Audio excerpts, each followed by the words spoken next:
Hello everyone, I hope कि आप अपने साइंस के एग्जाम की बहुत ही ज्यादा अच्छी तरीके से प्रिपरेशन कर रहे होंगे। लेकिन आपके साइंस की तैयारी में बहुत कमी चल रही है। पता है क्या कमी है? सबसे पहली कमी है कि सेकंड को जो आपका पेपर है ना, उससे पहले आपको एग्जैक्टली मैं बता दूंगा कि आपका पेपर कैसे आने वाला है 2 मार्च को। फिर चाहे से आपने सिलेबस कंप्लीट किया हो या आपका सिलेबस इनकम्प्लीट हो, ये पेपर आपको जरूर से करना चाहिए, क्योंकि एग्जैक्टली यही पेपर आपको 2 मार्च को अपने पेपर में देखने को मिलेगा, क्योंकि सीबीएसई का खुद का पेपर है।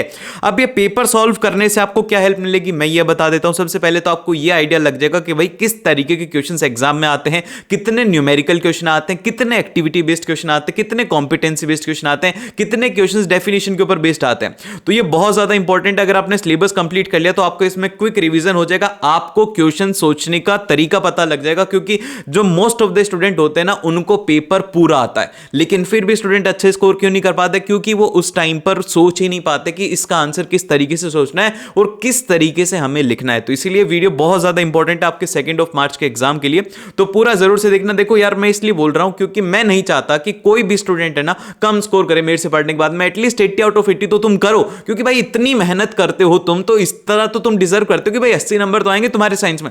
तो इसी जोश के साथ में हम लोग तैयार करते हैं। तो सबसे पहले हम लोग बात करते हैं यहां पर इसके पेपर पैटर्न की। तो देखो 80 नंबर का पेपर है, 3 घंटे का टाइम है, ये आप जानते हो। लेकिन इसमें इंपॉर्टेंट बात यह है कि जो साइंस का पेपर है, इसमें आपको 20 ऑब्जेक्टिव बेस्ड क्वेश्चंस देखने को मिलेंगे। फिर उसी के बाद में सेक्शन बी में आपको शॉर्ट आंसर टाइप देखने को मिलेंगे, और सेक्शन सी के अंदर 3 मार्क्स के शॉर्ट आंसर रहेंगे, और सेक्शन डी के अंदर लॉन्ग आंसर टाइप क्वेश्चंस रहेंगे। अब ये जो लॉन्ग आंसर टाइप क्वेश्चंस है ना, ये इस तरीके के क्वेश्चन नहीं है जैसे कि आपको आता है कि एसएसटी के अंदर बहुत बड़ा पैराग्राफ। अरे ऐसा नहीं पूछता साइंस में। साइंस में जो क्वेश्चन पूछे जाते हैं बड़े ही प्रिसाइज क्वेश्चंस पूछे जाते हैं, और आपका जो पेपर है ये सबसे कम टाइम के अंदर कंप्लीट होगा साइंस का, अगर आप ये बात जानते हो तो, जो कि हम लोग डिस्कस करने वाले। और सेक्शन सी हम जो ई है वो हमारा रहेगा केस बेस्ड क्वेश्चंस का। तो सबसे पहले हम लोग बात करते हैं जो आता है हमारा सेक्शन ए। अब ये जो सेक्शन ए है, इसमें क्वेश्चंस कहां से आएंगे? तो सबसे पहले आप क्वेश्चन देखोगे, ये क्या है? ये है एक्टिविटी से बेस्ड क्वेश्चन है सीधा। तो एक्टिविटी जो है आपकी बहुत ही ज्यादा इंपॉर्टेंट है। एक्टिविटी में उनकी रिएक्शन इंपॉर्टेंट है। आपको एक वीडियो मिल जाएगा, मैंने अपलोड कर दिया है, जिसमें कि आप लोग सारी एक्टिविटीज को एक बार में रिवाइज करते हो, प्लस ऑफ उनकी रिएक्शंस को आपको याद रखना है, क्योंकि एग्जाम में सीधे क्वेश्चंस इससे पूछे गए हैं, सीधी एक्टिविटीज एग्जाम में आई हैं। तो सबसे पहला जो क्वेश्चन है उसे हम लोग कर लेते हैं। आपको ये रिएक्शन दिया हुआ है, इसमें क्या कहा गया कि आइडेंटिफाई द प्रोडक्ट, कौन सा प्रोडक्ट फॉर्म हो रहा है। तो अब सबसे पहले एक टेस्ट ट्यूब ए है, जिसके अंदर क्या हमें दिया गया कि test tube containing a solution of sodium sulphate. किसका सॉल्यूशन है आपके पास में? यहां पर जो सॉल्यूशन है वो है सोडियम सल्फेट का। हम लोग इसका एक बार फॉर्मूला लिख देते हैं, Na2SO4 इसका फॉर्मूला हो गया। प्लस ऑफ यहां पर हमें क्या दिया हुआ है? उसके साथ में दिया हुआ है बेरियम क्लोराइड। अब बेरियम क्लोराइड का क्या फॉर्मूला होता है? वो होता है BaCl2। अब इन दोनों के बीच में रिएक्शन होगी तो क्या होगा भाई? देखो इस रिएक्शन को है ना आप कभी भी नहीं भूलोगे। मैं आपको एक कहानी से बताता हूं। आपकी क्लास के अंदर है 2 लड़के, एक है चिंटू और एक है पिंटू। अब ये जो पिंटू है ना भाई, ये है मोटा हट्टा कट्टा, एकदम से मतलब बहुत ही तगड़ा आदमी है, और उसी के साथ में जो चिंटू है ना वो दुबला पतला सा है। अब जो पिंटू है उसको क्या लगता है कि भाई उसकी जो क्रश थी पिंटू की, वो उसके पास में बैठती थी, चिंटू के पास में। लेकिन अब ये पिंटू को बात पसंद नहीं थी, तो पिंटू क्या करेगा? चिंटू को उठा करके फेंक देगा उसकी जगह से। तो यही होता है इसमें भी। यहां पर जो भी पावरफुल होगा वो क्या करेगा कि मान लो कि ये क्या है कि Na2SO4 है ना, सोडियम की क्रश क्या है? वो है सल्फेट। अब ये बात पिंटू को लगी कि यार नहीं भाई, सल्फेट के साथ में मेरे को जाना है। ऐसा हो नहीं पाएगा, क्योंकि यहां पर कौन बैठा है? वो बैठा है पिंटू। लेकिन अगर पिंटू को क्लोरीन पसंद आती है तो पिंटू क्या करेगा भैया? बहुत ज्यादा पावरफुल है, उठा करके बेरियम को फेंकेगा, चल हट। अब बेरियम के पास में कोई और चारा बचेगा नहीं, तो वो क्या करेगा? सिंपल सा यहां पे आ जाएगा NaCl फॉर्म कर देगा, प्लस ऑफ उसके साथ में क्या हो जाएगा? वो हो जाएगा BaSO4 यहां पे फॉर्म हो जाएगा, जो कि हो जाएगा बेरियम सल्फेट। इस तरीके से आपको ध्यान रखना, ये एग्जाम्पल के लिए था, ठीक है। फिर उसके बाद में नेक्स्ट आता है क्वेश्चन नंबर 2। अब क्वेश्चन नंबर 2 में हमसे कहा गया है कि the colour of the solution observed after 30 minutes की 30 मिनट्स के बाद में कौन सा कलर होगा? एग्जामिनर जानता है कि स्टूडेंट जल्दीबाजी में क्या करेगा? गलती करेगा, इसीलिए वो आपके दिमाग के साथ में खेलता है। तो अब मैं आपको बताता हूं कि उसने क्या बोला है कि 30 मिनट्स के बाद में किस में कलर ऑब्जर्व होगा।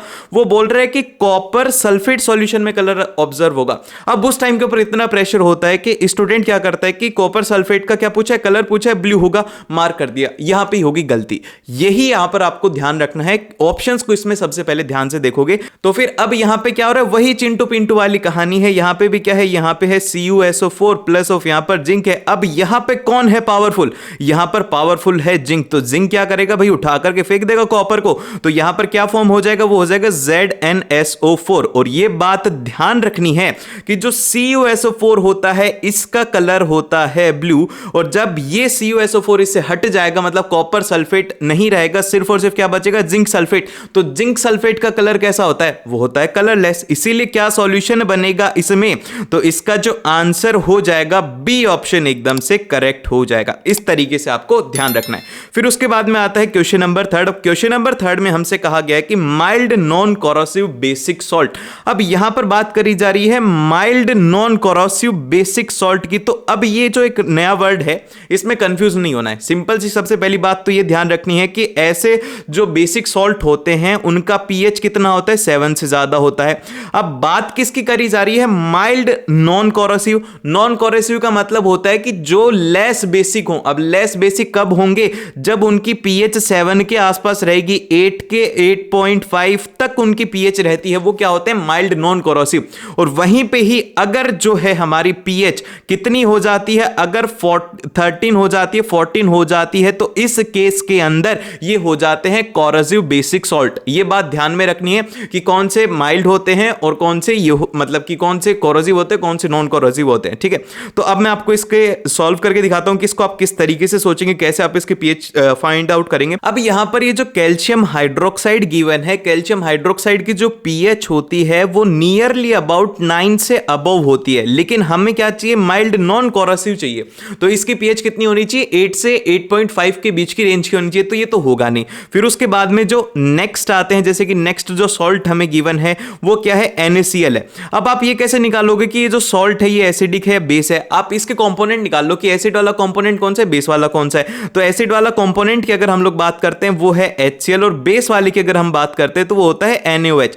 तो जब दोनों ही स्ट्रांग होते हैं, तो अब यहां पर क्या है कि स्ट्रांग एसिड है और स्ट्रांग बेस है, तो जब दोनों स्ट्रांग होते हैं तो कैसी रिएक्शन होती है, वो होती है न्यूट्रलाइजेशन रिएक्शन। तो इसीलिए जो NaCl है इसका पीएच कितना होता है, वो नियरली अबाउट 7 रहता है। तो इस तरीके से आप निकालोगे कि न्यूट्रल सॉल्ट है, एसिडिक सॉल्ट है, बेसिक सॉल्ट है। वहीं पे ही अगर मान लो कि स्ट्रांग एसिड हो जाता है, वीक बेस हो जाता है, तो अब स्ट्रांग एसिड है, जो ज्यादा स्ट्रांग होता है उसकी प्रेजेंस फील होती है ना, तो इसी तरीके से स्ट्रांग एसिड के केस के अंदर एसिडिक सॉल्ट होता है, और वहीं पे अगर स्ट्रांग बेस होता है तो बेसिक सॉल्ट होता है। इस तरीके से आपको ध्यान रखना है। फिर उसके बाद में जो नेक्स्ट दिया हुआ है हमें, वो दिया हुआ है सोडियम हाइड्रोक्साइड। सोडियम हाइड्रोक्साइड का पीएच तो बहुत ज्यादा होता है, इसका पीएच होता है ग्रेटर देन 13। तो ये क्या है, ये है हमारा कोरोसिव बेसिक सॉल्ट। अगर ये नॉन कोरोसिव नहीं होता तो हम लोग कोरोसिव में इसको मार करते। फिर और अब इसके बाद में आता है इसका डी ऑप्शन, जो कि है हमारा NaHCO3। तो अब NaHCO3 के अंदर सबसे पहले आप इसके निकालो कि इसके पेरेंट एसिड और पेरेंट बेस कौन सा है। तो आप क्या करोगे, इसको निकालने के लिए सिंपल सा सोडियम है तो इसको एक OH माइनस आयन दे देना है,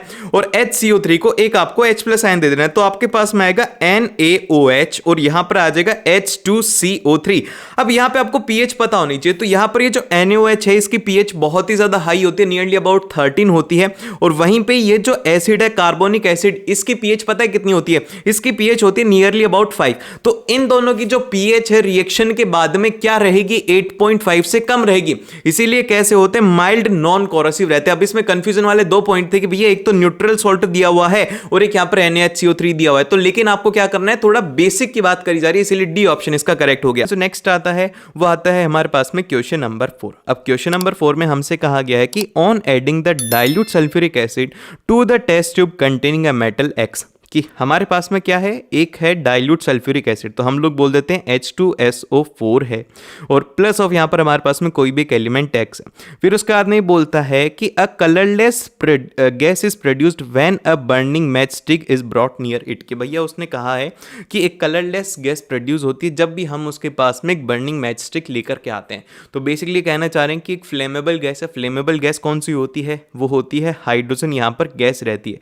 तो अब यहाँ पर ये जो एलिमेंट है ये क्या रहेगा, ये होता है एसिड प्लस हमारे पास में रहता है मेटल, तो हमें मिलती है हाइड्रोजन गैस, तो ये क्या रहेगा X, ये रहेगा मेटल। अब इसमें से कौन सा रहेगा, यहाँ पर है सोडियम है, कॉपर है, सिल्वर है और ये है, तो यहाँ पर कॉपर और सिल्वर तो इसके साथ में रिएक्ट नहीं करेंगे क्योंकि बहुत ही लेस रिएक्टिव होते हैं, तो बचा सोडियम, तो सोडियम हो गया इसका एकदम से करेक्ट ऑप्शन, ये ऑप्शन एकदम से सही हो गया। और फिर इसके बाद में आता है क्वेश्चन नंबर 5। क्वेश्चन नंबर 5 बड़ा ही सिंपल क्वेश्चन है, इसके अंदर आपसे कहा गया है कि आप सोडियम ऑक्साइड को बताइए। ये आंसर आप लोग कमेंट करके बताओ कि ABCD में से कौन सा है, मैं आपको हिंट पूरा देता हूं। अब जैसे कि सोडियम ऑक्साइड है तो इसके अंदर एक रहेगा सोडियम, और सोडियम क्या होता है, एक मेटल होता है जिसके ऊपर चार्ज क्या रहता है, वो रहता है +1। फिर उसके बाद में हमारे पास में ऑक्सीजन रहती है, ऑक्सीजन क्या रहती है, इसके ऊपर चार्ज रहता है -2, तो इसको मतलब क्या है कि ऑक्सीजन को 2 इलेक्ट्रॉन चाहिए, तो ये क्या बन जाएगा, एक स्टेबल कॉन्फ़िगरेशन ले लेगा, और सोडियम जो है उसको बस 1 इलेक्ट्रॉन अपना डोनेट करना है, तो इन दोनों के अंदर आपस में समझौता होता है। तो यहाँ पर क्या बोलते हैं कि हम 2 सोडियम आते हैं, आपकी जो भी रिक्वायरमेंट है वो हम लोग पूरी करेंगे, तो ये आकर के अपना रिएक्शन इसके साथ में कंप्लीट कर देते हैं। तो आपको बताना है कि ABCD में से कौन सी इसकी सही प्रेजेंटेशन है, ठीक है।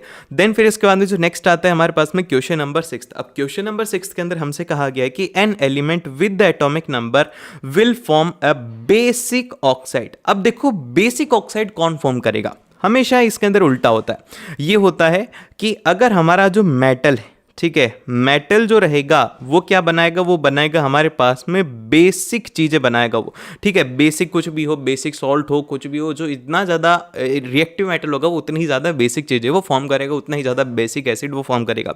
तो यहाँ पर देखो कौन से ये है, यहाँ पर D ऑप्शन है क्योंकि 11 ही है जिसके पास में एक कॉन्फ़िगरेशन है, सबसे ज़्यादा स्ट्रॉन्ग मेटल वही है, तो D ऑप्शन इसका एकदम से करेक्ट हो गया। और फिर इसके बाद में चलते हैं नेक्स्ट क्वेश्चन नंबर 11 के ऊपर। क्वेश्चन नंबर 11 में हमसे कहा गया है कि एक एलिमेंट M है जिसके पास में 50% इलेक्ट्रॉन्स हैं थर्ड शेल के अंदर। तो यहां पर ये जो थर्ड शेल है इसके पास में कितने इलेक्ट्रॉन होते हैं, थर्ड शेल के अंदर याद रखना कि इसके अंदर 8 इलेक्ट्रॉन्स होते हैं, और इसमें कहा गया कि इसके पास में 50 हैं, तो इसके पास में रहेंगे 4 इलेक्ट्रॉन्स, और फिर उसके बाद में is in the second shell and the atomic number of M। तो इसका एटॉमिक नंबर क्या रहेगा, सेकंड शेल के थर्ड ऑर्बिट के पास में इसके अंदर 4 इलेक्ट्रॉन है, तो बेसिकली 4 इलेक्ट्रॉन आउटर मोस्ट के अंदर है, इनर तो इसके कंप्लीट ही है ना बचे हुए, तो यहाँ पर हो गया 2 और 8 तो ऑलरेडी है इसके अंदर कंप्लीटली है, तो ये हो गया टोटल इसके पास में हो गया 8 2 10 और ये हो गया 14, तो इसीलिए C ऑप्शन इसका एकदम से करेक्ट हो गया। फिर इसके बाद में इसका क्वेश्चन नंबर 8। क्वेश्चन नंबर 8 के अंदर कहा गया है कि generally the food is broken and absorb with in the body of an organism in which of the following organism is done outside the body. Body के बाहर किस में होता है, सबसे पहला है अमीबा। अमीबा गलत है क्योंकि अमीबा का स्ट्रक्चर इस तरीके का होता है, फूड अगर यहाँ पर है तो थोड़ी देर बाद में इस तरीके से अपने अंदर उसको ले लेता है। फिर इसके बाद में सेकंड है मशरूम। मशरूम के अंदर सही होता है क्योंकि यहाँ पर जो भी है इसका जो एब्जॉर्प्शन है वो इसकी बॉडी के बाहर होता है, तो B ऑप्शन आपको इसमें याद रखना है। देन फिर इसके बाद में नेक्स्ट आता है क्वेश्चन नंबर 9। क्वेश्चन नंबर 9 में हमसे कहा गया है कि receptors are usually in the sense organ, कि जितने भी रिसेप्टर्स हैं वो सारे के सारे हमारे सेंस ऑर्गन के अंदर हैं। तो आपको बताना है कि ज्यूस्टेरिक जो हमारा रिसेप्टर है वो कहाँ पर है, ज्यूस्टेरिक। तो यहाँ पर आप याद रख सकते हो कि जब भी हम जूस पीते हैं तो हमें टेस्ट कहाँ पर आता है, वो आता है जीभ के ऊपर, तो ज्यूस्टेरिक मतलब कहाँ पर रहेगा, हमारी जीभ में। तो इसीलिए मैं याद करने की ट्रिक बता रहा हूँ, ज्यूस्टेरिक मतलब जूस, जूस मतलब हमारे मुंह को टेस्ट मिलेगा ना उसका, तो इसीलिए इसका जो ऑप्शन रह जाएगा वो रह जाएगा ए ऑप्शन, यहाँ पर एकदम से करेक्ट हो गया। फिर इसके बाद में आता है हमारे पास में क्वेश्चन नंबर 10। क्वेश्चन नंबर 10 के अंदर कहा गया है कि a farmer wants to grow a banana, ठीक है, जो फार्मर है उसको क्या करना है, बनाना प्लांट ग्रो करना है, genetically similarly enough to the plant already available in his field, कि भैया उसकी फील्ड के अंदर जो प्लांट ऑलरेडी अवेलेबल हैं उनके जैसा ही उसे बनाना। यहाँ पर एक कंडीशन आ गई, और फिर इसके बाद में बोला गया कि which of the following methods would you suggest this purpose, कि उसको इस पर्पज के लिए कौन सा मेथड आप सजेस्ट करोगे।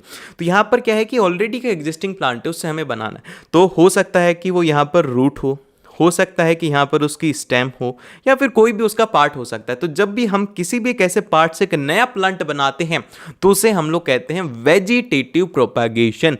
तो इसीलिए इसका जो करेक्ट आंसर हो जाएगा वो हो जाएगा C ऑप्शन, यहाँ पर एकदम से सही रहेगा। फिर इसके बाद में चलते हैं हम लोग नेक्स्ट हमारा क्वेश्चन नंबर 11 के ऊपर। क्वेश्चन नंबर 11 में कहा गया है कि height of the plant is regulated by, कि हाइट जो है वो कौन रेगुलेट करता है प्लांट्स के अंदर। तो यहाँ पर जो सबसे पहले कहा गया है वो कहा गया है डीएनए। तो क्या यहाँ पर डीएनए हाइट को रेगुलेट करता है? एकदम से गलत है। डीएनए के पास में उसकी जेनेटिक इंफॉर्मेशन सारी की सारी रहती है कि वो किस तरीके का ऑर्गेनिज्म है, क्या उसका स्ट्रक्चर वगैरह रहेगा, वो सारी की सारी जेनेटिक इंफॉर्मेशन डीएनए के अंदर रहती है। तो डीएनए का हाइट से लेना देना कुछ भी नहीं। फिर सेकंड आता है कि jeans which regulates the protein directly. भैया प्रोटीन का हाइट से कोई रिलेशन ही नहीं है, ये भी एकदम से गलत हो गया। फिर नेक्स्ट आता है कि growth hormones under the influence of a enzyme coded by A gene. ठीक है, यहां पर कहा गया है कि ग्रोथ हार्मोन जो कि इन्फ्लुएंस किससे होते हैं, वो इन्फ्लुएंस होते हैं एक एंजाइम से जिसके अंदर की कोडेड है जेन के साथ में। तो इसीलिए यहां पर जो इसका करेक्ट ऑप्शन हो जाएगा वो हो जाएगा सी, क्योंकि यही यहां पर ग्रोथ हार्मोन ही रेगुलेट करता है आपकी हाइट वगैरह, आपकी जो भी जीन्स होते हैं उसके अकॉर्डिंग। फिर इसके बाद में नेक्स्ट आता है हमारे पास में क्वेश्चन नंबर 12। अब क्वेश्चन नंबर 12 के अंदर हमसे कहा गया है कि एक स्पोर्ट्स पर्सन है, बहुत ही ज़्यादा उसने हैवी एक्सरसाइज कर ली, अब उसको एकदम से सडनली क्रैम्प आ गया।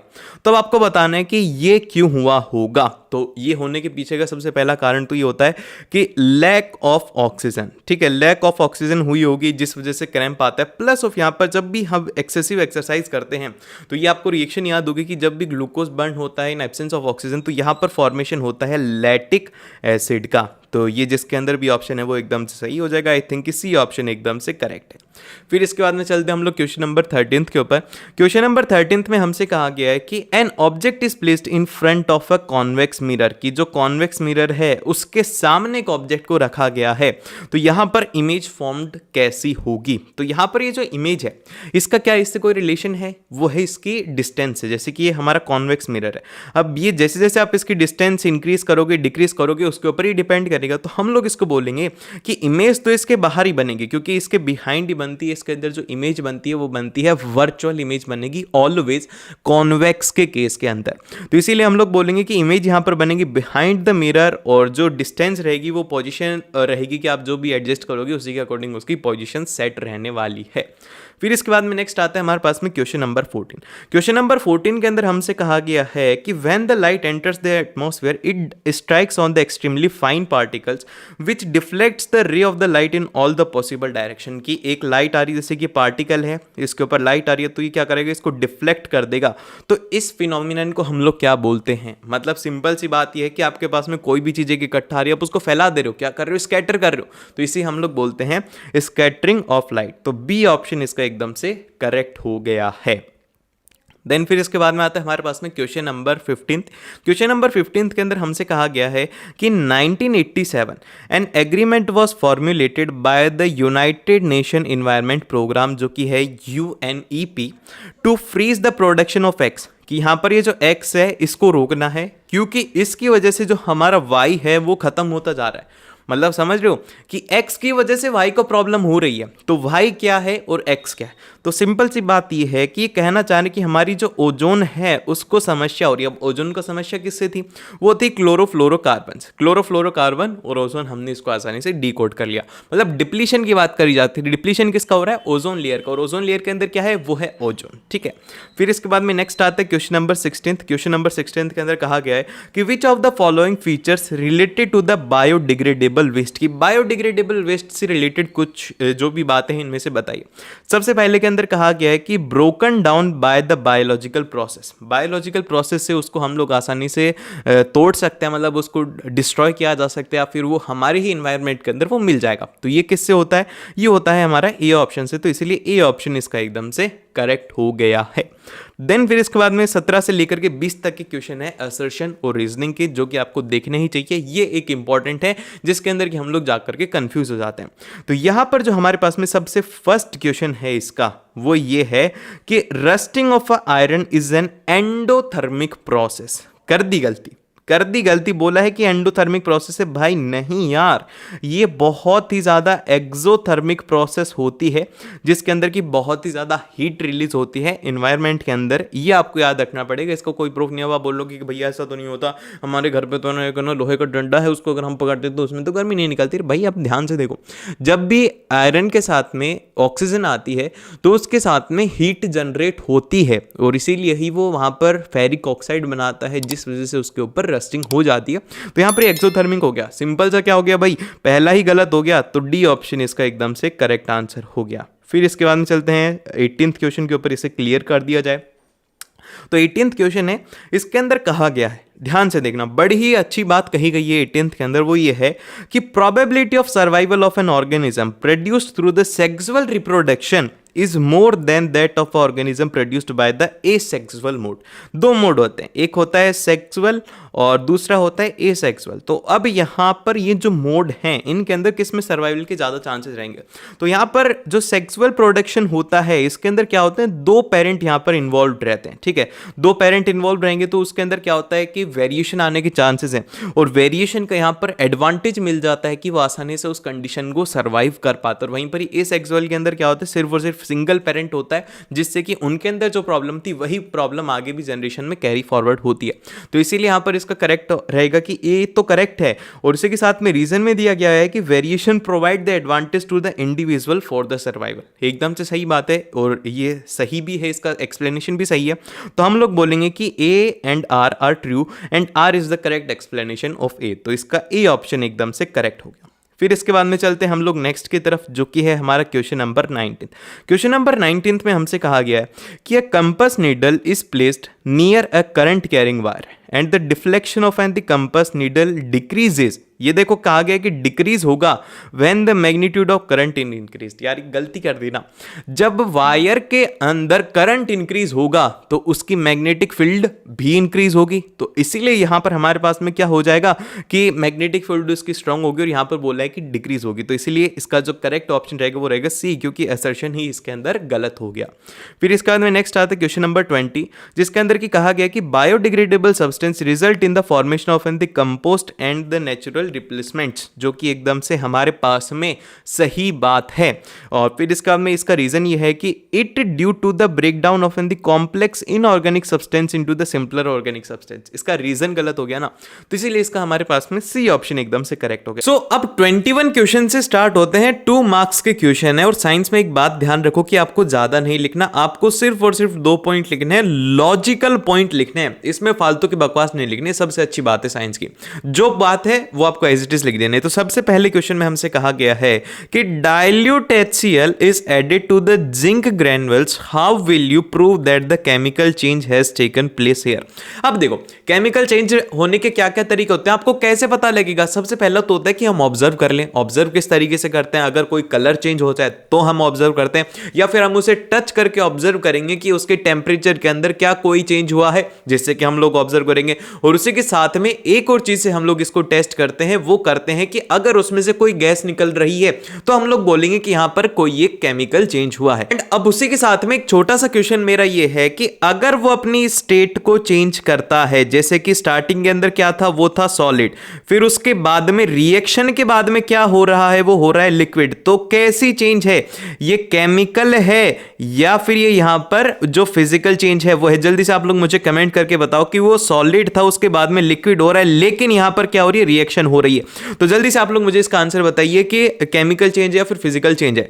तो मोस्ट ऑफ द स्टूडेंट का आंसर होगा कि भैया सॉलिड से क्या हो रहा है, लिक्विड में कन्वर्ट हो रहा है। तो यहां पर कैसा चेंज होगा, मतलब स्टेट चेंज हो रही है तो कैसा होगा, वो होगा फिजिकल। लेकिन मैंने यहां पर एक स्पेशल पॉइंट ऐड करा था, वो ये किया था कि उसमें रिएक्शन हो रही है, तो मतलब उसमें कोई ना कोई एक केमिकल रिएक्शन हो रही है, जिस वजह से क्या था, वो सॉलिड से किस में कन्वर्ट हुआ था, लिक्विड में हुआ था। जैसे कि जो प्लास्टर ऑफ पेरिस होता है उसका कन्वर्जन होता है, तो उस केस की बात मैं कर रहा हूं कि जहां पर कि केमिकल रिएक्शन हो रही होती है। तो इस तरीके से आपको ध्यान रखना है, ध्यान से पढ़ना है क्वेश्चन को। तो इस तरीके से आप क्या ऑब्जर्व करोगे कि क्या कोई केमिकल चेंज हुआ है या नहीं हुआ। फिर उसके बाद में जैसे कि हम इसके अंदर क्वेश्चन आंसर में क्या लिखना है, हमें आंसर में हम लोग लिखेंगे इसके कि बबल्स ऑफ द गैस और रिवॉल्यूशन ऑफ गैस, क्योंकि यहां पर ये रिएक्शन किसकी हो रही है, एसिड प्लस ऑफ यहां पर क्या हो रहा है, मेटल हो रहा है। तो इसके साथ में कौन सी गैस निकलती है, वो निकलती है हाइड्रोजन गैस निकलती है। अब इसको हम ऑब्जर्व कैसे करेंगे कि हाइड्रोजन गैस है, इसके पास में बर्निंग कैंडल लाएंगे, जिससे कि पॉप साउंड निकलेगा। कौन सा साउंड निकलता है, पॉप साउंड निकलता है, जिससे कि हम लोग आइडेंटिफाई कर दे कि कैसी गैस है, ये हाइड्रोजन गैस है। फिर उसके बाद में नेक्स्ट इसका पॉइंट है कि फिर हम लोग चेंज इन कलर से करेंगे कि वो सिल्वरी ग्रे कलर होता है, इससे ब्लैक में कन्वर्ट होता है, और लास्ट के अंदर चेंज इन टेम्परेचर होता है। ठीक है, ये 3 में से कोई भी 2 पॉइंट आपको आपको लिख। अब आता है क्वेश्चन नंबर 22। अब 22 जो क्वेश्चन है इसमें कहा गया है कि state the post fertilization changes that leads to the fruit formation in plants. अब ये प्लांट्स की बात करी जा रही है, तो ऐसे क्वेश्चंस एग्जाम में पूछे जा सकते हैं जिनमें कि आपको कहा जाएगा कि आप लोग स्टेप्स बताओ। तो इसमें यह भी कहा जाता है कि ह्यूमंस में जो बेबी फॉर्मेशन होता है उसकी स्टेप्स आप लोग एक्सप्लेन कीजिए। ये क्वेश्चन आ सकता है, ये आपका 3 मार्क्स के अंदर आ सकता है। तो ऐसे क्वेश्चंस को आपको ध्यान रखना है। तो अब देखो इसमें सिंपल सी प्रोसेस है, आप इसे ध्यान से याद रखो। अब इसके अंदर होता क्या है कि सबसे पहले जो जाइकोट होता है ना वो डिवाइड होता है, जिससे कि ना सेवरल एम्ब्रियोज बनते हैं। किस में बनते हैं? ओव्यूल में बनते हैं। अब इसके बाद में क्या होता है कि ओव्यूल के अंदर एक टफ कोट बनता है, मतलब कि एक छोटे से बीज जो होता है ना, जैसे कि आपने कभी देखा होगा फ्रूट होता है एकदम से छोटा सा, तो उसके अंदर क्या होता है बहुत सारे बीज होते हैं। फिर उसके बाद में क्या होता है कि सडनली वो ग्रो करने लग जाता है, फिर उसके बाद में वो जो फल होता है वो पक जाता है, फिर उसके बाद में नीचे गिर जाता है। तो अब हम इसे इस तरीके से लिखेंगे कि after fertilization the zygote divides the several times to form an embryo within the ovule. तो अब यहां पर 3 चीजें आपको याद रखनी है जिनको आप एग्जाम के अंदर हाईलाइट करोगे। वो ये कि आफ्टर फर्टिलाइजेशन जाइकोट क्या है, वो एम्ब्रियो बनाता है किसके अंदर? ओव्यूल में। फिर उसके बाद में क्या होता है कि ओव्यूल का काम आता है कि the ovule develops a tough coat and is gradually converted into seeds. कि उसके बाद में क्या होता है कि उसके ऊपर टफ कोट बनाने के बाद में उसको सीड्स में कन्वर्ट करता है।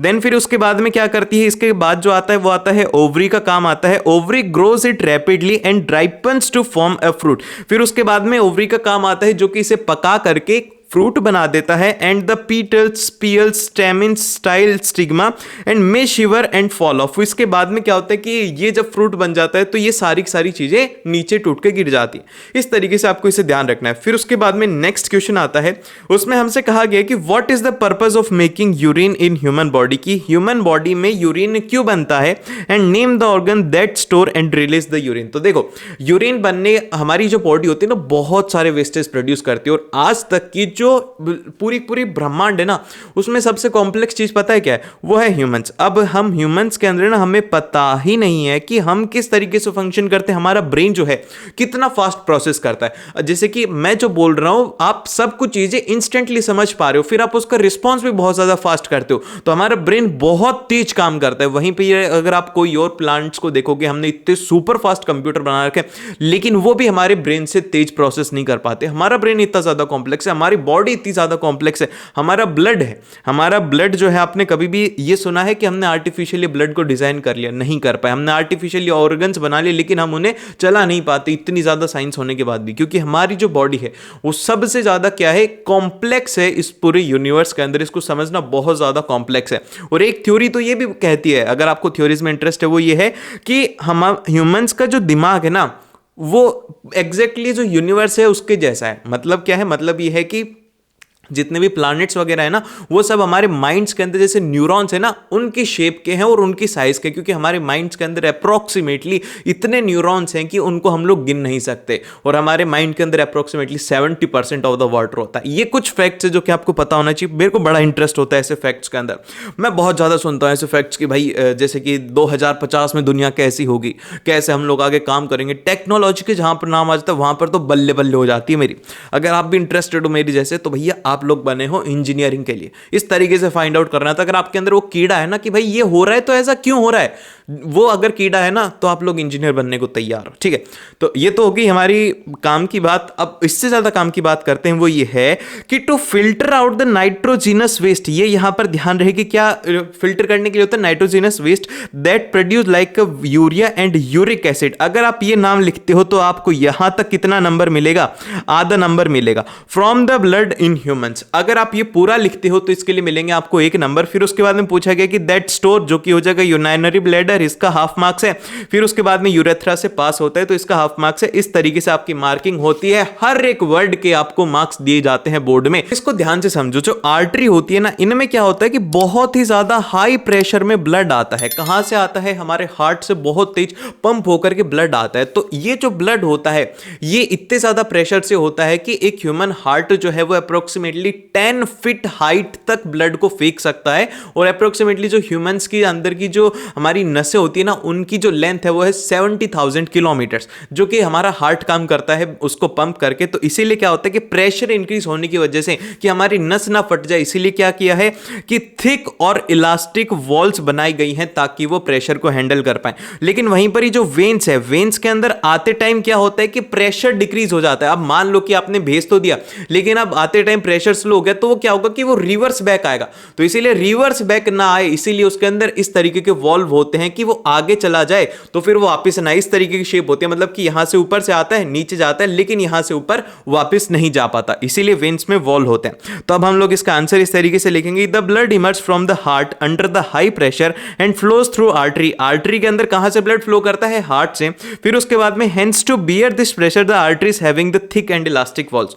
फिर उसके बाद में आता है कि veins having the walls to ensure that the blood flows in one direction only. और यहां पर ये जो हमारी वेन्स हैं ये इंश्योर करते हैं कि भाई एक ही डायरेक्शन में जाए, रिवर्स बैक वो फ्लो ना करे। अब इसके बाद में आता है क्वेश्चन नंबर 24। क्वेश्चन नंबर 24 एक इंपॉर्टेंट क्वेश्चन है। ऐसे क्वेश्चंस किस में पूछे जाते हैं? इलेक्ट्रिसिटी में भी ये क्वेश्चंस आते हैं, लाइट चैप्टर से भी क्वेश्चन आते हैं, जिसके अंदर की कुछ डेटा गिवन होता है और कुछ बातें पूछी जाती है। तो ध्यान से सुनो, इसमें क्या कहा गया है, आपको कुछ रिफ्रैक्टिव इंडेक्स दिए हुए, जैसे कि मीडियम ए का गिवन है 1.6, मीडियम बी का 1.8 है, मीडियम सी का 1.5 है। अब आपको यहां पर कहा गया है कि सबसे पहले क्या कर रही है रे, एक तो मीडियम ए से मीडियम बी में जा रही है, दूसरी बार क्या कर रही है, वो जा रही है बी से सी में। तो अब आप लोग यहां पर एक बार इसके रिफ्रैक्टिव इंडेक्स लिख लो। तो ए की रिफ्रैक्टिव इंडेक्स कितनी है? वो है 1.6, और इसकी कितनी है? बी की है 1.8। फिर उसके बाद में यहां पे 1.8 से कहां पे जा रहा है? वो जा रहा है 1.5 पे। तो अब आप लोग यहां पर ध्यान रखो कि यहां पे क्या हो रहा है कि यहां पर जो रिफ्रैक्टिव इंडेक्स है क्या है? बी की ज्यादा है। तो अब यहां पे क्या होगा, जैसे कि ये लाइट आई, हम लोग एक नॉर्मल ड्रॉ कर लेते हैं, ये हमने नॉर्मल ड्रॉ कर लिया। अब लाइट यहां से आ रही है, तो ये बी कैसा है? ये कैसा है? ये है हमारा रेयरर है या फिर डेंसर है। अब रेयरर का मतलब होता है कि जिसके अंदर ना पार्टिकल्स पास पास में होते हैं, तो बी जो है वो ऑप्टिकली रेयरर होगा। तो यहां पर जब लाइट इसमें घुसेगी, मतलब आप ये सोचो कि एक कमरा है जिसमें ज्यादा लोग हैं, कम लोग से आप ज्यादा में ज्यादा, तो आप क्या करोगे? चिपक जाओगे ना। तो उसी तरीके से क्या होती है, रे भी क्या होती है? बेंड टुवर्ड्स नॉर्मल हो जाती है, मतलब कि उसको जाना तो ऐसे चाहिए था, लेकिन वो क्या करती है, नॉर्मल के पास में थोड़ा सा शिफ्ट हो जाती है। और वहीं पर उल्टा केस इसके अंदर क्या होगा? उल्टा केस इसके अंदर सिंपल सा ये होगा कि इसमें जो रे इस तरीके से थी वो क्या करेगी, इससे बेंड हो जाएगी, क्योंकि यहां पर किस में जा रही है? ये जा रही है डेंसर मीडियम में। ये आपको ध्यान रखना है, रेयर और डेंसर में कंफ्यूज मत हो। रेयर के अंदर आपको ध्यान रखना है कि उसके अंदर पार्टिकल्स कैसे होंगे, उसके अंदर पार्टिकल्स होंगे पास पास में। डेंसर में कैसे होंगे? पार्टिकल्स होंगे दूर दूर। तो अब आप इसको सॉल्व करने के लिए एक सिंपल सा फॉर्मूला से आप इसको समझो कि यहां पर म्यू क्या होता है। म्यू को हम लोग बोलते हैं कि स्पीड ऑफ लाइट इन क्या होता है? वैक्यूम। ठीक है, डिवाइड बाय में क्या होता है? Speed of light in medium. ठीक है, ये बात आपको ध्यान रखनी है। अब यहां पर ये जो speed of light in vacuum है, ये क्या है? ये है कांस्टेंट टर्म है। तो हम बोल सकते हैं कि mu is inversely proportional to speed of light in medium. तो जिसका म्यू जितना ज्यादा बड़ा होगा उसकी वेलोसिटी उतनी ही ज्यादा कम होगी। ठीक है, तो इसी तरीके से इसमें पूछा गया कि इंक्रीज किस केस के अंदर होगी। तो आप देखोगे कि सबसे फर्स्ट केस के अंदर 1.6 से 1.8 हो रहा है, तो इस केस के अंदर क्या हो रहा है? म्यू क्या हो रहा है? म्यू यहां पर इंक्रीज हो रहा है, तो वेलोसिटी क्या होगी? डिक्रीज होगी। और वहीं पर ही क्या हो रहा है कि 1 सेकंड केस के अंदर बी से सी में क्या हो रहा है? यहां पे 1.8 से 1.5 म्यू डिक्रीज हो रहा है, तो क्या होगा? स्पीड यहां पे इंक्रीज होगी। इस तरीके से आपको इसे समझना है। फिर इसके बाद में अगला आता है क्वेश्चन नंबर 25। बहुत ही ज्यादा एक इंपॉर्टेंट क्वेश्चन है। अगर आपने फिजिक्स के न्यूमेरिकल्स नहीं देखे हैं तो क्या कर रहे हो भाई? फिजिक्स के already most repeated numericals upload कर दिए हैं, तो वो जाकर के देख लेना, आप इसको आराम से सॉल्व कर पाओगे। अब इसमें क्या कहा गया है, ऐसे क्वेश्चंस मोस्टली एग्जाम में आते हैं, हर एक एग्जाम में हर साल आपको देखने को मिलेगा। वो ये है कि a piece of wire resistance R is cut into 3 equal parts, कि उसको 3 पार्ट्स के अंदर डिवाइड करा गया, फिर 3 पार्ट को कैसा कनेक्ट करा गया है? पैरेलल में। इफ द इक्विवेलेंट रेजिस्टेंस जो है वो है R1, तो आपको निकालना है कि what is the ratio of R1 रेस टू आर। ठीक है, तो ये आपको सॉल्व करना है, तो बड़ा ही सिंपल है। ठीक है, तो अब इसके अंदर करोगे क्या? आप देखो, सबसे पहले जो रेजिस्टेंस था वो था हमारा आर, तो आर न्यू कितना हो गया है? ठीक है, उसके 3 पार्ट के अंदर जब डिवाइड करा जाता है तो आर इज इक्वल टू क्या होता है? Rho L by A. तो यहां पर हम लोग बोल सकते हैं कि resistance is proportional to length. जब लेंथ को 3 टाइम्स कर दिया तो रेजिस्टेंस पे कितना हो जाएगा? 3 टाइम्स हो जाएगा। ये बात आप समझ पा रहे हो? तो रेजिस्टेंस यहां पे 3 टाइम हो गया है, तो आर न्यू हमारा हो जाएगा आर बाय 3। तो अब हम लोग इसका आर इक्विवेलेंट किस तरीके से निकालेंगे, उसके लिए हम लोग लिखेंगे 1/r equivalent is equal to क्या हो जाएगा 1/r/3। यहां पे गलती मत करना, 1/r/3 इस तरीके से आपको करना है। तो इस फॉर्मूले से कौन सॉल्व करता है, इस फॉर्मूले से तो नूब सॉल्व करते हैं, आप लोग तो प्रो लोगों के लिए एक फॉर्मूला है, वो ये है कि अगर आपको आर इक्विवेलेंट निकालना हो जिनके अंदर की सभी के अंदर रेजिस्टेंस सेम है, तो आप क्या लिखेंगे, वो लिखेंगे r/n। तो मतलब यहां पर n क्या है, कितने नंबर ऑफ रेजिस्टेंस है, तो यहां पर हमारा जो रेजिस्टेंस है वो है r/3, तो यहां से आ गया r/9। तो यहां से आप लोग मुझे बताइए कि इसका आंसर क्या होगा, r/r का आंसर क्या रहेगा, जल्दी से कमेंट्स में हो जाना चाहिए। देखते कितने स्टूडेंट इसका कर पाते, इतना करने के बाद भी अगर गलत किया ना तो फिर देख लेना भाई, ठीक है। फिर उसके बाद में इसमें और में भी एक क्वेश्चन दिया गया है। अब इसमें क्या है कि आपको एक इमेज दी गई है, अब इसमें आपको बताया गया कि एक सोलेनॉइड है, इसमें इस तरीके से जो इमेजेस फॉर्म हो रही हैं, मतलब कि मैग्नेटिक फील्ड लाइंस फॉर्म हो रही है। तो अब आप हमें बताओ कि इनमें मैग्नेटिक फील्ड लाइन को हो क्या रहा है कि अगर हम लोग करंट को रिवर्स कर दें, या फिर कि जब हम मैग्नेट से दूर जाते हैं तो क्या होता है। तो आपको यहां पे एक कंसेप्ट पता होना चाहिए कि जैसे जैसे आप मैग्नेट से दूर जाओगे, जैसे जैसे आप किसी चीज से दूर जाते हो तो क्या होता है, उसका अट्रैक्शन कम होता है ना। तो इसी तरीके से मैग्नेटिक फील्ड में भी होता है, आप उससे जितनी ज्यादा दूरी बनाओगे उतना ही वो कम आपको अपने और आकर्षित करेगी। इसको खुशबू से समझ लो यार, ज्यादा समझ में नहीं यार, खत्म छोड़ो। मतलब कि आपके पास में अगर फूल रहता है तो ज्यादा खुशबू आती है, दूर लेके जाओगे कम आएगी, वही कंसेप्ट है इसमें, ठीक है। ज्यादा दिमाग को लोड मत दिया करो, सिंपल चीजों को समझा करो, ठीक है। तो अब हम इसे लिखेंगे, the magnetic field line strength is more in the region where the magnetic field lines are crowded. भैया जहां पर क्राउडेड होगी वहां पर मैग्नेटिक फील्ड ज्यादा होगी। This means that the field strength is maximum near the poles and it reduces as we go further from the pole. के भैया पोल के पास में तो ज्यादा रहेगी, पोल से दूर कम रहेगी, ये आपको समझना है। फिर उसके बाद में डायरेक्शन क्या रहेगा, अगर हम लोग फील्ड को मतलब कि करंट की डायरेक्शन को रिवर्स कर देते हैं, इस तरफ फॉलो हो रहा था इस तरफ कर देंगे, तो जो हमारी डायरेक्शन ऑफ मैग्नेटिक फील्ड है वो क्या होगी, वो भी तो उल्टी होगी, वो भी डायरेक्टली प्रोपोर्शनल रहती कि भाई किस डायरेक्शन के अंदर करंट जा रहा है उसी दिशा में मैं जाऊंगी, नहीं तो मैं भी घूम जाऊंगी, ठीक है, इस तरीके से। फिर उसके बाद में आता है अगला क्वेश्चन नंबर 26, जो कि है हमारा आवर एनवायरमेंट से। मैंने आपको बताया था इंपॉर्टेंट टॉपिक वाली वीडियो के अंदर कि 10% रूल बड़ा ही ज्यादा इंपॉर्टेंट है, तो यही वही 10% रूल के ऊपर बेस्ड है। अब ये 10% रूल क्या बोलता है, इसका कहना यह है कि एक लेवल से जब दूसरे लेवल में एनर्जी ट्रांसफर होती है तो क्या होता है कि अगर यहां पर x जूल एनर्जी है तो यहां पर कितनी रहेगी, वो रहेगी x का 10%, जो कि होता है x/100, जो कि होती है सिर्फ और सिर्फ x/10। तो अब आपको कंफ्यूज करने के लिए क्या पूछ लिया एग्जामिनर ने, ये नहीं पूछा कि भैया ये बताओ कि लीफ के अंदर इतनी एनर्जी, ये नहीं पूछा। अब की बार बोला है कि जो मोंगूज है ना वो क्या करता है कि उसके पास में 100 जूल एनर्जी आ रही है। तो अब आप हमें बताओ कि लीफ में कितनी एनर्जी थी। तो आपको क्या करना है, सिंपल से यहां पे एक आपको फॉर्मूला यूज में लेना होगा, फॉर्मूला नहीं यूज में लेना यार, ठीक है, रिवर्स करना है आपको। क्या करना है कि आपको अगर सेकंड लेवल से अगर फर्स्ट लेवल के ऊपर जाना है तो आप क्या करोगे, 10 से मल्टीप्लाई करोगे, बस ये करना है। तो सबसे पहले हम लोग क्या करते हैं, हमें क्या दिया गया है, मोंगूज के पास में कितनी एनर्जी है, वो है 100। तो अब हम क्या करेंगे, मल्टीप्लाई बाय 10 करेंगे, जिससे कि हमें स्नैक की एनर्जी पता लग जाएगी, वो होगी 1000, ठीक है। फिर उसके बाद में 1000 पे फिर से 10 से मल्टीप्लाई करेंगे तो हमें कैमेलन की एनर्जी पता लग जाएगी, जो कि कितनी हो जाएगी, वो हो जाएगी हमारे पास में 10,000। फिर उसके बाद में हमें कैटरपिलर की निकालनी है तो इंटू 10 फिर से कर देंगे, तो ये कितना हो जाएगा, ये हो जाएगा हमारे पास में आई थिंक कि 1 लाख। फिर 1 लाख से हमें निकालना है तो इंटू 10 कर देंगे, तो हमारे पास में किसकी एनर्जी आ जाएगी, वो आ जाएगी एनर्जी ऑफ लीफ, ठीक है। तो अभी 1 लाख से याद है कि यार अभी 400 के सब्सक्राइबर्स हो गए हैं, तो थैंक यू वेरी मच, या फिर होने वाले ही होंगे जब तक आप ये वीडियो देख रहे होंगे, हो गए होंगे, ठीक है।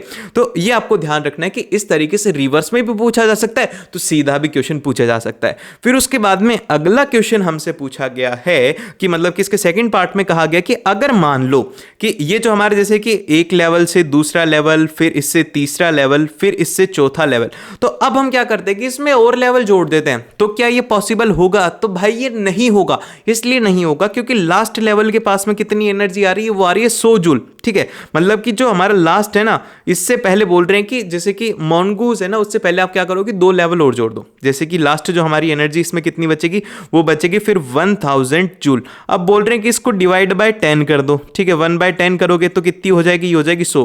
और फिर उसके बाद में क्या करो, इसको फिर से 1/10 कर दो तो कितनी हो जाएगी, वो हो जाएगी 10। फिर उसके बाद में इसको एक बार 1/10 कर दो तो ये यहां पर हो जाएगी 1।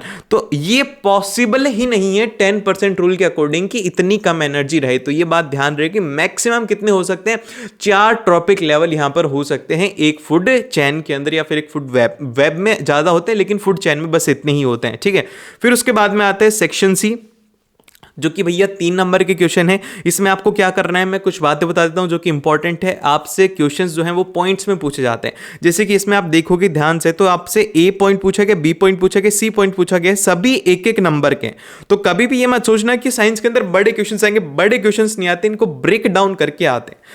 तो इसमें सबसे पहले पूछा गया है कि थर्माइट रिएक्शन क्या होती है। तो हम लोग इसका आंसर देंगे कि भैया थर्माइट रिएक्शन वो होती है जो कि हाईली एक्सोथर्मिक होती है, उसको हम लोग क्या बोलते हैं, थर्माइट रिएक्शन बोलते हैं। तो इसीलिए क्या है कि ये हाईली एक्सोथर्मिक है, इस वजह से बोला जाता है। या फिर इसका एक और रीजन यहां पर गिवन है कि the metal magnesium and Fe are obtained will be in a molten और द लिक्विड स्टेट। थर्माइट का मतलब होता है कि इतनी ज्यादा विगरस रिएक्शन कि लिक्विड स्टेट के अंदर अगर आपको मेटल मिलता है तो उसे हम लोग थर्माइट रिएक्शन बोलते हैं, ठीक है। अगर आप इन दोनों में से कोई भी लिखते हो तो 1 पॉइंट मिलेगा, 4 लाइन का लिखोगे तो भी 1 नंबर मिलेगा, और 1 पॉइंट लिखोगे तो भी 1 नंबर मिलेगा।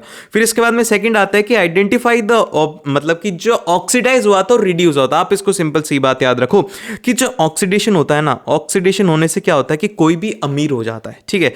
जिसके पास भी मतलब ऑक्सीडेशन आपको देखना है कि पहले वो गरीब था एकदम से अमीर हो जाए तो उसे क्या बोलेंगे, ऑक्सीडेशन। अब इस रिएक्शन के अंदर ध्यान से देखो, इस रिएक्शन में क्या हो रहा है कि सबसे पहले जो एल्यूमिनियम है वो किस में है, सॉलिड स्टेट के अंदर है, तो इसका ऑक्सीडेशन नंबर कितना है, वो है 0। फिर उसके बाद में एल्यूमिनियम किस में कन्वर्ट हो जाता है, वो हो जाता है Al2O3 में। तो अब इसका ऑक्सीडेशन नंबर कितना हो गया, वो हो गया +3। तो 0 से +3 में जा रहा है, मतलब कि क्या हो रहा है, 0 पहले इसका बैंक बैलेंस 0 था, अब इसका 3 करोड़ हो गया, तो ये क्या हो गया, अमीर हो गया, मतलब ऑक्सीडाइज हो गया। और वहीं पे इसका उल्टा क्या हो रहा है, अब उल्टा हो रहा है, मैग्नीज जो ऑक्साइड है MnO2, इसमें क्या है, जो Mn है वो किस में था, वो था हमारे यहां पे +2 में, लेकिन ऑक्सीजन ने उसे धोखा दे दिया, सारे के सारे उसके पैसे लेकर के फरार हो गई, तो उसको क्या बना दिया, गरीब। वो मिला मोल्टन स्टेट में, उसका ऑक्सीडेशन नंबर था 0, तो इसीलिए क्या हो गया, +2 से वो आया यहां पे 0, ठीक है। इस तरीके से आपको इसे ध्यान रखना है। तो एल्यूमिनियम को इसलिए यूज में लिया जाता है क्योंकि एल्यूमिनियम जो है ना वो क्या करता है भैया, एल्यूमिनियम एक हाईली रिएक्टिव मेटल है, किससे, मैग्नीज से और Fe से। इसीलिए क्या करते हैं कि एल्यूमिनियम को लेकर के आएंगे, स्ट्रॉन्ग को लेकर आएंगे तो वीक को हटा देगा, इसीलिए हम लोग क्या करते हैं कि एल्यूमिनियम को थर्माइट रिएक्शन में यूज लेते हैं। फिर उसके बाद में आता है अगला क्वेश्चन। अगले क्वेश्चन में कहा गया है कि एक एलिमेंट M है जिसका इलेक्ट्रॉनिक कॉन्फ़िगरेशन दिया हुआ है 283, ठीक है। M का कॉन्फ़िगरेशन क्या है, वो है 2, 8 और 3 उसका कॉन्फ़िगरेशन है।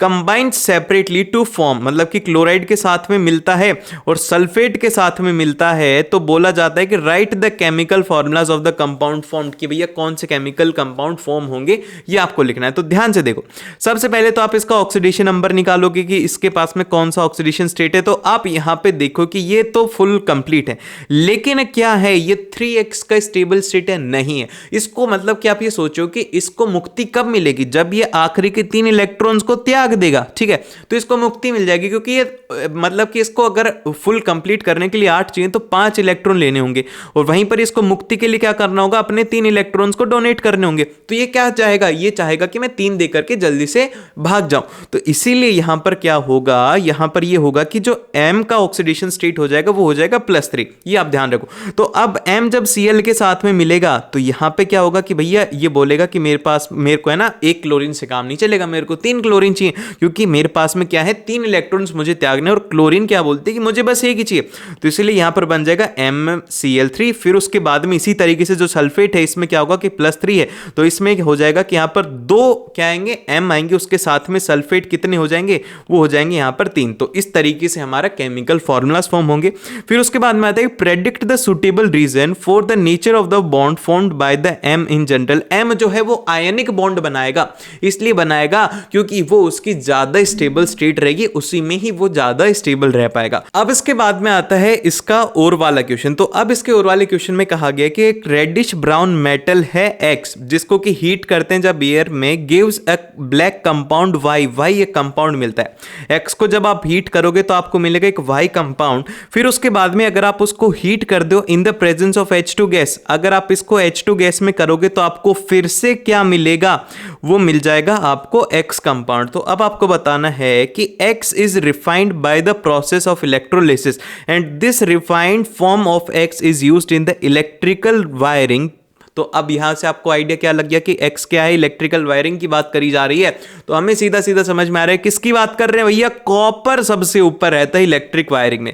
फिर उसके बाद में बोला कि draw the well label diagram to represent the process of refining of X, मतलब कि कॉपर की रिफाइनिंग की बात करी जा रही है। तो ये एक इंपॉर्टेंट क्वेश्चन है, एक्टिविटी भी इसमें पूछ ली गई है और सीधा ही इसमें थ्योरेटिकल क्वेश्चन भी इसमें पूछा गया है। ठीक है, तो अब हम लोग इसका आंसर इस तरीके से लिखेंगे कि भैया पहला कंपाउंड X तो हो गया हमारा कॉपर, और जो दूसरा है वो हो गया कॉपर ऑक्साइड। और फिर इसका जो सेकंड पार्ट है उसमें डायग्राम इसका इस तरीके से रहेगा कि आप एक तो कैथोड बनाएंगे जिसके ऊपर कि क्या होगा, कॉपर रहेगा, प्योर कॉपर, आपको ध्यान रखना है, ये डायग्राम ध्यान रखना। फिर सेकंड रहेगा कि जिसमें एनोड रहेगा जो कि इम्प्योर कॉपर रहेगा। फिर नीचे क्या रहेंगे, इंप्योरिटीज रहेंगी जिसको कि हम लोग एनोड मड भी कहते हैं। और फिर इसके बाद में आता है क्वेश्चन नंबर 29। क्वेश्चन नंबर 29 में कहा गया है कि we are advise to take iodized salt in our body by the doctors, justify the importance in our body, कि भैया हमारी बॉडी जो है उसको आयोडीन क्यों चाहिए।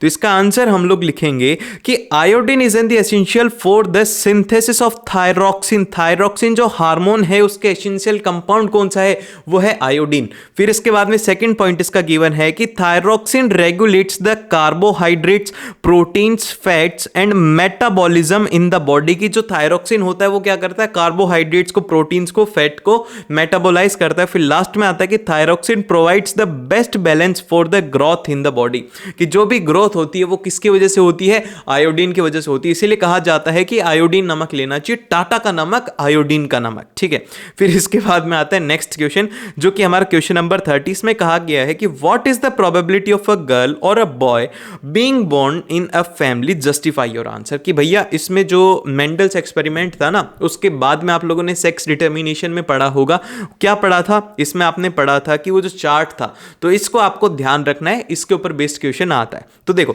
इसमें आपको क्या ध्यान रखना है कि एक होता है मेल, ठीक है, एक होते हैं मेल और एक होता है फीमेल। ठीक है, अब आपको ये ध्यान रहे कि इनके पास में जो मतलब क्रोमोसोम्स होते हैं, सेक्स क्रोमोसोम्स होते हैं, वो एक पेयर होता है, जो कि मेल के पास में होता है XY, फीमेल के पास में होता है XX। अब क्या होता है कि जो X है अगर X के साथ में फॉर्म होता है तो यहां पे क्या बनेगा, ठीक है, फीमेल फॉर्म होगी। फिर उसी के साथ में जो X है फिर से वो इस X के साथ में फॉर्म होगा तो यहां पे X होगा। लेकिन वहीं पे ही Y है, इस X के साथ में फॉर्म होगा तो यहां पे XY होगा। फिर Y इसके साथ में फॉर्म होगा तो यहां पे भी क्या होगा, XY होगा। तो आप यहां पे कहोगे कि हमने क्या ऑब्जर्व किया कि एक XY एक XY, मतलब ये क्या होगा, ये होगा बेबी बॉय, ये भी क्या होगा, ये होगा बेबी बॉय। ये क्या है, ये है गर्ल, और इसी तरीके से ये भी है गर्ल। तो अब आप यहां पे बोलोगे कि 50% चांसेस है कि बॉय होगा, 50% चांसेस है कि यहां पे बॉय होगा। तो इस तरीके से एक तो आपको ये टेबल फॉर्म करनी है, फिर उसके बाद में इससे आपको फुल मार्क्स नहीं मिलेंगे, इससे आपको 1 नंबर कंफर्म मिलेगा, लेकिन आपको 3 नंबर चाहिए। तो आपको क्या करना होगा, पूरा इसको एक्सप्लेन करना होगा। जैसे कि इसमें एक्सप्लेन आपको नहीं स्टार्टिंग में लिख दिया कि भाई 50% चांसेस है कि बॉय बॉर्न होगा, 50% है कि गर्ल बॉर्न होगा। इसका आपको 1 नंबर मिल जाएगा उस चार्ट के साथ में। लेकिन अब आपको एक्सप्लेन करना होगा कि ह्यूमंस के अंदर कितने क्रोमोसोम्स होते हैं, कौन सा सेक्स क्रोमोसोम होता है, फीमेल के पास में कौन सा होता है, मेल के पास में क्या होता है, किस तरीके से वो फॉर्म होते हैं, ये पूरा इसमें लिखा हुआ है। तो ये आपको करना है, और उसी के साथ में आपको इसका जो PDF है वो नीचे डिस्क्रिप्शन मिल जाएगा। और जल्दी से लाइक, शेयर एंड सब्सक्राइब अगर यहां तक देखा है तो द एंड लिखे बिना मत जाना, ताकि पता तो लगे भाई कितने ज्यादा है पढ़ने वाले बच्चे। तो अगर आपने यहां तक देखा है तो ऑल द बेस्ट, मिलते हैं आप लोगों को नेक्स्ट वीडियो में।